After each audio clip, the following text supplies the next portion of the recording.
Remember a brave and determined civil rights legend, John Robert Lewis. To commemorate, to commemorate John Robert Lewis as a man of God, politician, and civil rights leader. John Robert Lewis fought against racial injustice for black communities.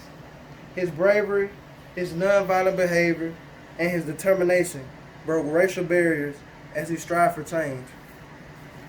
Pushing, kicking, hitting, and beating. Do you know how hard it is to not fight back when someone is pushing, kicking, hitting, and beating you with objects? Guess what, everyone? Mr. John Robert Lewis felt this brutal pain. Instead of physical violence, he continued to use his voice as a symbol to end racial injustice. My research on this courageous civil rights legend will inform you of the trials and tribulations this man overcame. The remembrance of his legacy will encourage us to continue to fight for equality with hatred and violence. As a brave and determined African American male, he attended schools during segregation. He graduated from the American Baptist Theological Seminary in Nashville, Tennessee. There he was ordained as a Baptist minister. He graduated from Fisk University, receiving a bachelor's degree in religion and philosophy. He marched and protested peacefully for voting rights, segregation, and discrimination. His political platform will be remembered to all mankind as a man of God, politician, and civil rights leader. John Robert Lewis fought against racial injustice for black communities. His bravery, his nonviolent behavior, and his determination broke racial barriers as he strived for change. Now, I would like to tell you a little about this great civil rights icon. Mr. Lewis always had the passion to help others. At an early age, he learned the meaning of hard work and determination. Both parents were sharecroppers in rural Pike County, Alabama. He was the third child born out of 10 children.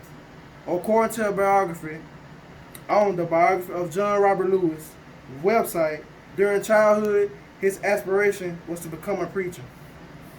His motivation to fight against racial discrimination was based on personal experiences. As a young man, he began making trips into town and interacting with white people. Let us keep in mind that he only interacted with 2 white people as a child. That is when he experienced racism, segregation, and discrimination. This was the beginning of his fight for freedom. Mr. Lewis preached his first sermon at age 15. He closely followed Dr. Martin Luther King Jr. bus boycott movement. Later in years, he met Miss Rosa Parks and Dr. King. I can only imagine how Mr. Lewis must have felt meeting the Honorable Dr. King and the great Rosa Parks. According to an article in the New York Times on the death of John Robert Lewis, New York Times website, he dedicated his life to civil rights movement and became a voice for racial injustice. As a college student, he organized sit-ins, boycotts, and nonviolent protests. He was also one of the Freedom Riders. Imagine getting beaten with baseball bats, chains, stones, and lead pipes. This is the type of treatment Mr. Lewis received. He went to jail, served time, got released, and continued to march for racial injustice. No matter how tired he became, he continued to press on. He also was one of the Big Six leaders that organized a march in Washington during Dr. King's famous I Have a Dream speech. As chairman of the Student Nonviolent Coordinating Committee, he organized and led several marches protesting for African Americans' voting rights. According to an article in the Washington Post on the legacy of John Lewis' Washington Post website, he became nationally known for leading 600 marches across the Edmund-Pettus Bridge in Selma, Alabama. There he was met by troopers who brutally beat him with nightsticks. With a fractured skull and bruised body, this man continued to fight against discrimination. This march was named Bloody Sunday. Let us remember that all his marches and protests were nonviolent. Mr. Lewis was a member of the Democratic Party. He served 17 years in the United States House of Representatives. According to a Washington Post article, he continued to devote his life for what he called good trouble. Laws after laws and votes after votes, Mr. Lewis never let one stand in his way of striving and pushing for change. From the small house to the White House in Washington, D.C., he still encountered racial discrimination. He was diagnosed with pancreatic cancer. He continued to serve Georgia's 5th Congressional District until his death. In conclusion, let us all remember the powerful and nonviolent man.